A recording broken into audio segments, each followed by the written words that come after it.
Jefferson Airplane were giants of the psychedelic movement. Don't you want somebody to love? Don't you need somebody to love? Jefferson Airplane are very much a band of their time whose music plays as a soundtrack to their era and the summer of love. Jefferson Airplane were the first band of the American counterculture. Marty Balin was born Martin Jarrell Buchwald in Cincinnati, Ohio on the 30th of January 1942. When he was 4, his parents moved west with him, firstly to Central California and then later on to San Francisco. Marty's father, Joe, was part of the burgeoning San Francisco music scene. As a lithographer, he printed over 200 posters for famous venues such as the Matrix Club, the Fillmore and the Avalon Ballroom. Marty went to Washington High School and then he was at San Francisco State University. In 1962, Martin Buchwald changed his name to the distinctly less ethnic Marty Balin, and he recorded 2 singles, neither of which did particularly well. It led him to be in a band called the Town Criers, who were influenced by the Weavers, by Pete Seeger, by the American folk scene of the early 60s. In 1964, and with the success of the British invasion, and particularly the Beatles, Marty changed his musical direction and was heavily influenced. In particular, he was listening to people like Simon and Garfunkel, as well as the Byrds, and allowing that to influence the music he would go on to create. In 1965, Marty Balin got together with some investors and bought a pizza parlour in San Francisco on Fillmore Street. Now, they weren't going to make pizza, they were going to make music, and he converted it into a nightclub, the Matrix.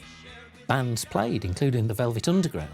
But what Marty Balin really wanted was a house band, and he wanted to be part of this house band, and recruiting it was very much the way that Jefferson Airplane began. He had been trying to electrify the folk sound, as so many other people like Dylan, for example, had. But he'd been met with all this resistance, and there's these clubs in San Francisco which didn't like it. They wanted acoustic music.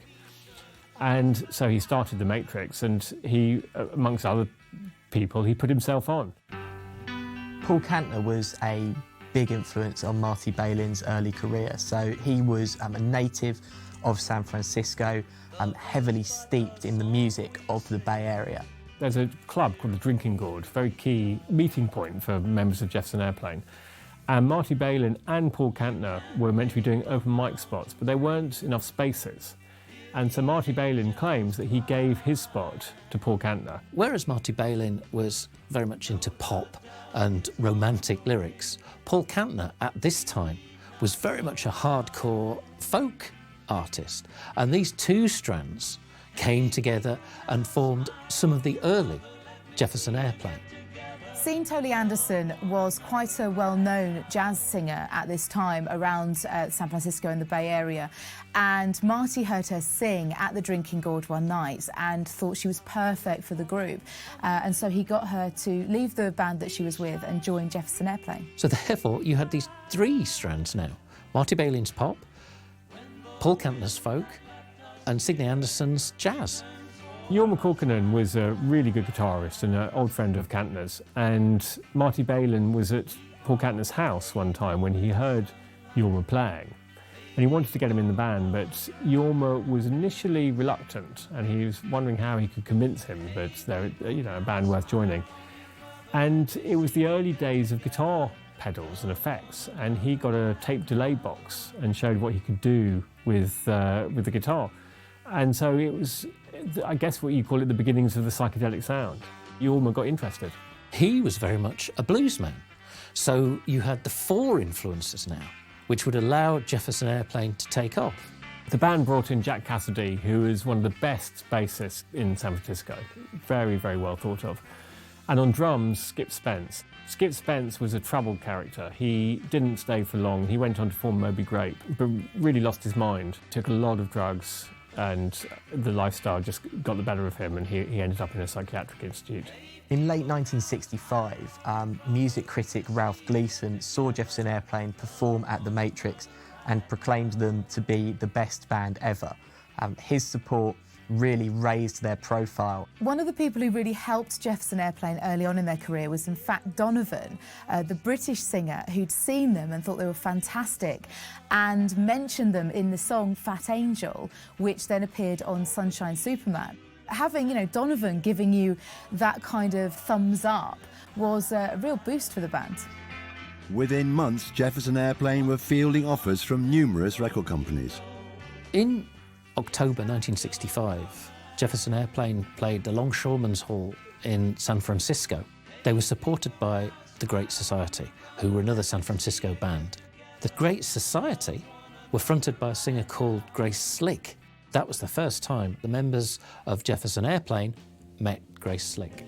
Also at the Longshoremen's Hall concert was Bill Graham, who was the most important promoter in San Francisco. He put them on at a benefit concert, which is a lot of what he did, and he became the band's manager. It's No Secret was released in November 1965. It was Jefferson Airplane's first single.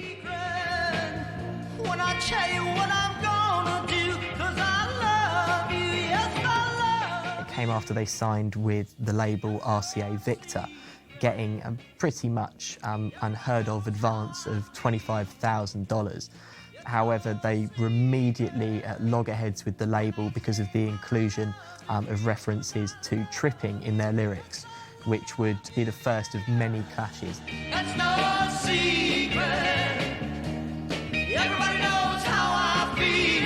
Jefferson Airplane Takes Off is their debut album and was released in 1966. Now, they hadn't really played outside the Bay Area, but despite this, it sold really, really well. In fact, initially, the label only printed 15,000 copies and 10,000 sold out almost immediately around San Francisco, so they were forced to repress. After the release of the band's debut LP, drummer Skip Spence took an unannounced vacation to Mexico, which prompted his dismissal from the band, at which point he was replaced by Spencer Dryden. Sean Anderson left Jefferson Airplane after giving birth to her first child. And in her place, they asked Grace Slick if she would come and be the singer of the band. And it was such a crucial and important move for them. Jefferson Airplane were an integral part of the growing San Francisco music scene. And actually, in January 1967, alongside the Grateful Dead, they headlined The Human Being, which was the first happening at San Francisco's Golden Gate Park, and actually was a precursor to the Summer of Love, which would follow a few months later.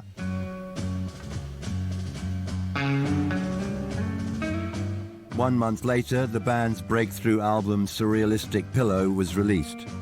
This is where you find Grace Slick's fantastic songs, White Rabbit and Someone to Love, which was written by her brother-in-law, but she brought it to the band. White Rabbit is the ultimate psychedelic song, it's based on the Lewis Carroll story, but it's dark, it's got a menace to it. Ones that mother gives you, don't do anything at all. At the time, both Somebody to Love and White Rabbit were huge successes. They were kind of the anthem to the music of that area in that period. Jerry Garcia from the Grateful Dead was kind of a shadow producer on Jefferson Airplane's second album, and in fact is credited with coming up with the name Surrealistic Pillow, because he said the music was as surrealistic as a pillow is soft. In fact, he's not actually credited as a producer on the album. Apparently the label didn't want that. Instead, he's credited as a spiritual advisor. The album was recorded in an incredibly short amount of time, so in 13 days it was recorded for $8,000, and it actually catapulted Jefferson Airplane to huge international success. Jefferson Airplane really managed to build on their success with their appearances on TV shows in America. The Tonight Show, The Ed Sullivan Show and the Smothers Brothers Comedy Hour. And this was really significant because it was filmed in colour and they allowed them to have some of the very surrealistic lighting that they had in concert. And this really, really made a difference to how Jefferson Airplane were perceived. They had that look as well as the music.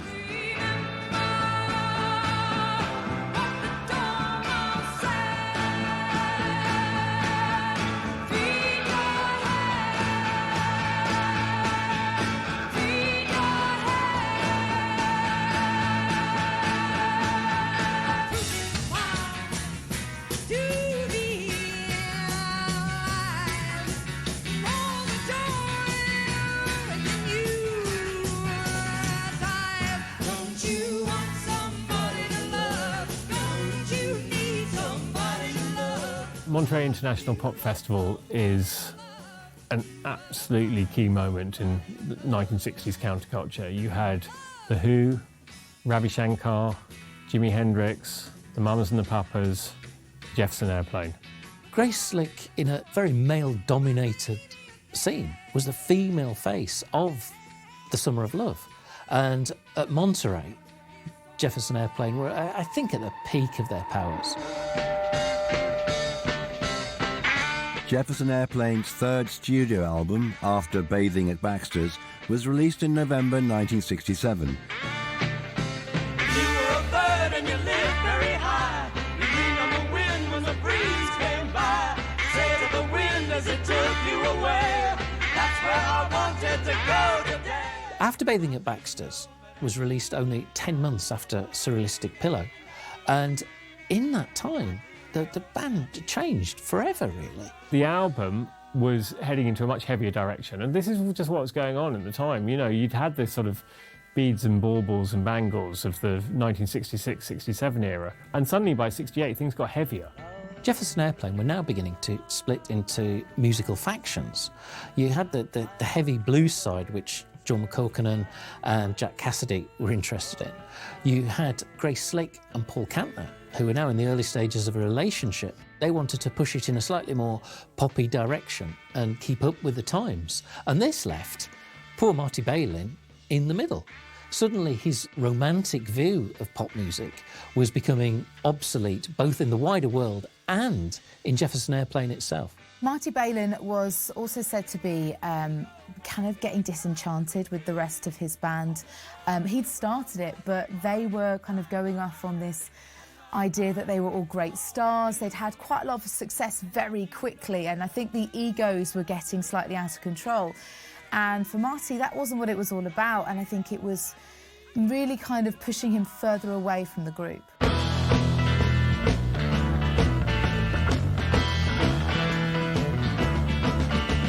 The fourth LP, Crown of Creation, caused a bit of controversy because quite a lot of the lyrics were deemed to have sexual content. On the crown of creation, and you got no place to go. So you have a song called Triad, which was written by David Crosby, and that was about a ménage à trois. Then you have Lather. Lather was 30 years old today. They took away all of his toys. His mother sent newspaper clippings to him about his old friends who stopped being boys. And that was about her affair with the drummer, Spencer Dryden. So, you know, you can see why things are breaking up. There's these sort of inter-band relationships, and they're writing about them. But also on songs such as Greasy Heart, then Grace Slick was becoming more politically active too. So it was very much a double whammy, which the record company were not particularly keen on. But they were progressing. In April 1967, sessions began for their next album, Volunteers.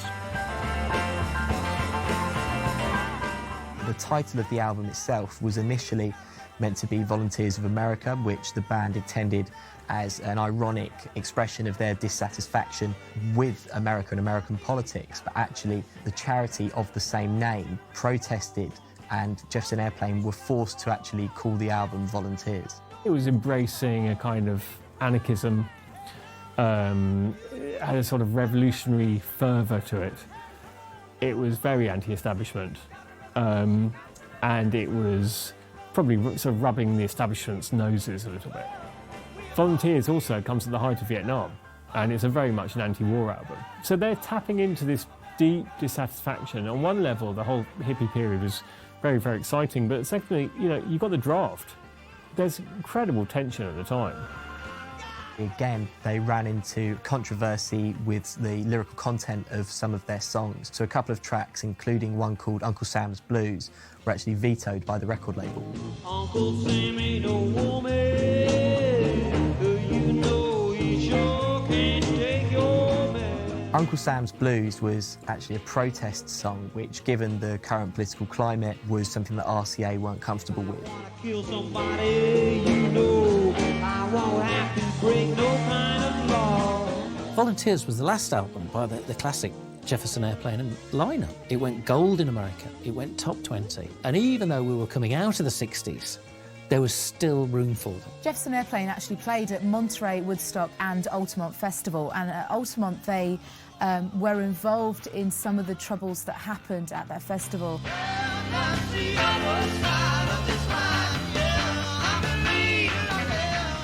Marty Balin was in fact knocked out by one of the Hells Angels security guards who were working at the festival. Spencer Dryden left the band soon after Altamont and was replaced on drums by Joey Covington. Jorma Kaukonen and Jack Cassidy took a break from Jefferson Airplane while Grace Slick was out of action for a while and formed Hot Tuna. Hot Tuna were a bluesy band. They got into the kind of rootsy sound, which was becoming very popular at the end of the 60s. People like the Band and Crosby, Stills and Nash were going back to some kind of blues and country music-based authenticity. And they would support Jefferson Airplane. In 1970, Paul Kantner released a solo album, Blows Against the Empire.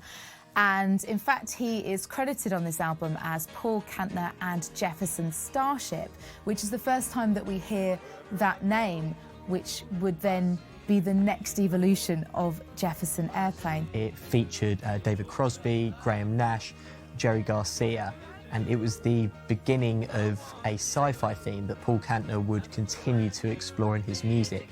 Blows Against the Empire was a rather over-the-top concept album about a bunch of hippies, I suppose, leaving Earth to find a new home. And I think that probably set in motion the idea of creating a post-Jefferson Airplane band called Jefferson Starship. It was like an extension of them.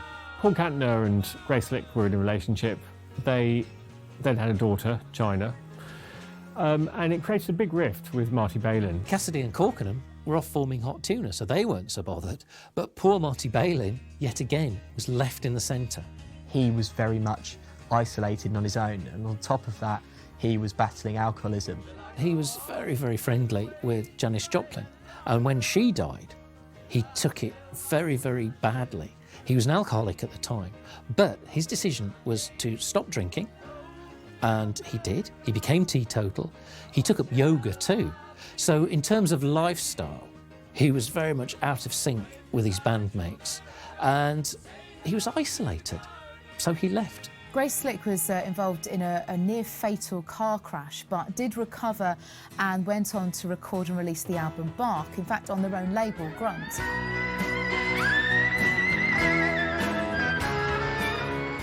It came in a brown paper bag, like a supermarket bag. Took it out and there's a rather unpleasant picture of a dead fish with human teeth on it. This was an album which was attempted to show that Jefferson Airplane could carry on without Marty Balin.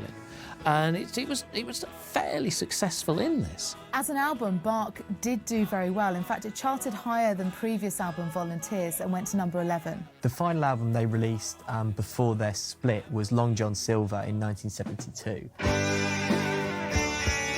There was a kind of cigar box theme to it, but there was quite open references to marijuana. The band are, obviously kind of just, again, still being very naughty, still trying to stick it to the man. Long John Silver was, again, made by a band that was tearing itself apart. Spencer Dryden's replacement, Joe Covington, left during the recording of the album. There was a lot of separate recordings. There was a song called Son of Jesus, which didn't go down particularly well with the record company and a lot of the religious right too. Jesus had a son by Mary Magdalene.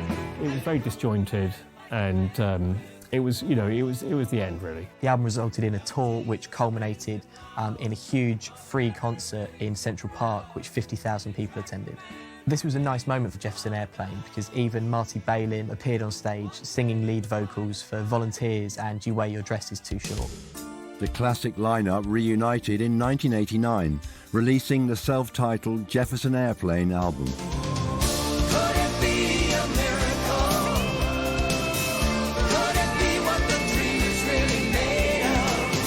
Who can say when and where it will? But our hearts will decide when you find true love. don't think the album Jefferson Airplane was a particular success, but the tour was a big success. And this is really the beginning of the Heritage Act. You know, there's nostalgia for them, and there was a big market for people who wanted to see this band from their youth. They were inducted into the Rock and Roll Hall of Fame in 1996. All the members of the band turned up, apart from Grace Slick, who apparently wasn't well enough to travel. But she'd also said that rockers over 50, quote, look stupid and they shouldn't be seen by anyone. And I think part of that involved her not turning up too. Don't you want somebody to love? Don't you need somebody to love? Jefferson Airplane's legacy is to offer the fantasy of the San Francisco hippie lifestyle to the rest of the world. I think their real contribution is how they helped to define that super important, super influential Bay Area scene. You can't think of songs like White Rabbit and Somebody to Love without thinking of the Summer of Love, without thinking of, thousands of hippies with flowers in their hair. It totally sums up that era. You want somebody